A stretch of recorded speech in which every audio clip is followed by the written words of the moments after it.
தினமொரு வசனம். மத்தேயு 5வது அதிகாரம் 45வது வசனம். இப்படி செய்வதினால் நீங்கள் பரலோகத்தில் இருக்கிற உங்கள் பிதாக்களுக்கு புத்திரராய் இருப்பீர்கள். அவர் தீயோர் மேலும் நல்லோர் மேலும் தமது சூரியனை உதிக்க பண்ணி நீதியுள்ளவர்கள் மேலும் அநீதியுள்ளவர்கள் மேலும் மழையை பெய்ய பண்ணுகிறார். விளக்கம். சிலருடைய திருமண வாழ்க்கையில் நிகழ்ந்த வேதனைகளை காண நேர்ந்த சிலர் திருமணமே வேண்டாம் என்று முடிவு செய்வது உண்டு. சில சபை பாஸ்டர்களின் மாய்மாலங்களை கண்டு மனம் கசந்து இனி எந்த சபை உறவும் வேண்டாம் என்று தங்களை தனிமைப்படுத்துகிறவர்கள் உண்டு. சிலருக்கு நன்மை செய்வதன் விளைவாக ஏற்பட்ட சில மன கஷ்டங்களின் விளைவாக இனி யாருக்கும் எந்த நன்மையும் செய்வது இல்லை என்று வலிமையான முடிவு எடுப்பவர்கள் உண்டு. சில மனித உறவுகள் தந்த கசப்பின் விளைவாக இனி யாருடனும் எந்த உறவும் வேண்டாம் என்று வைராகியமான முடிவு எடுப்பவர்கள் உண்டு.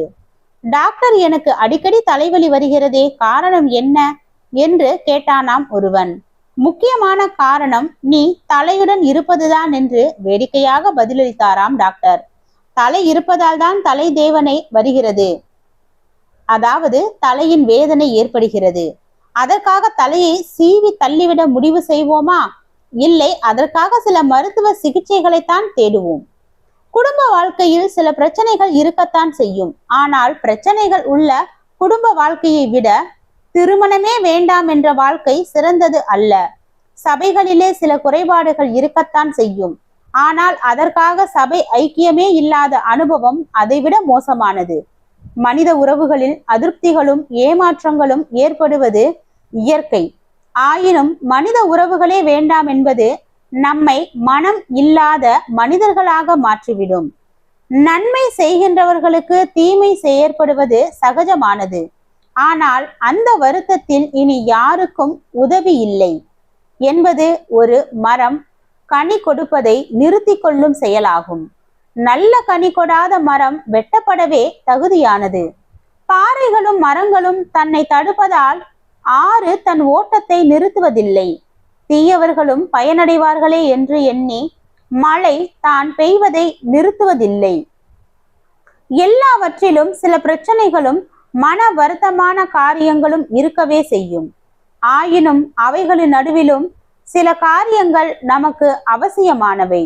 எத்தனையோ எதிர்ப்புகள், ஏளனங்கள், நன்றி மறந்த செயல்கள் ஆகியவற்றின் நடுவிலும் இயேசு நன்மை செய்கின்றவராகவே சுற்றி திரிந்தார். சில அதிருப்திக்குரிய காரியங்கள் மேல் நம் கண்களை பதிய செய்து நம்மை நன்மை செய்கின்ற நிலையை விட்டும் நல்லவர்களாக வாழும் நிலையை விட்டும் விலகி போக தூண்டுவது பிசாசானவனின் செயலே. நாம் எப்படி இருக்க வேண்டுமோ அப்படி இருப்பதற்கே தீவிரமடைவோம். ஜெபம். தேவனுக்கு ஸ்தோத்திரம். தேவனே, நாங்கள் எங்களுடைய வாழ்க்கையில் உம்முடைய சித்தத்தின்படியும் உம்முடைய வழிகாட்டுதலின்படியும் உமக்கு பிரியமான பிள்ளையாக வாழ கிருபை பாராட்டும். ஆமென்.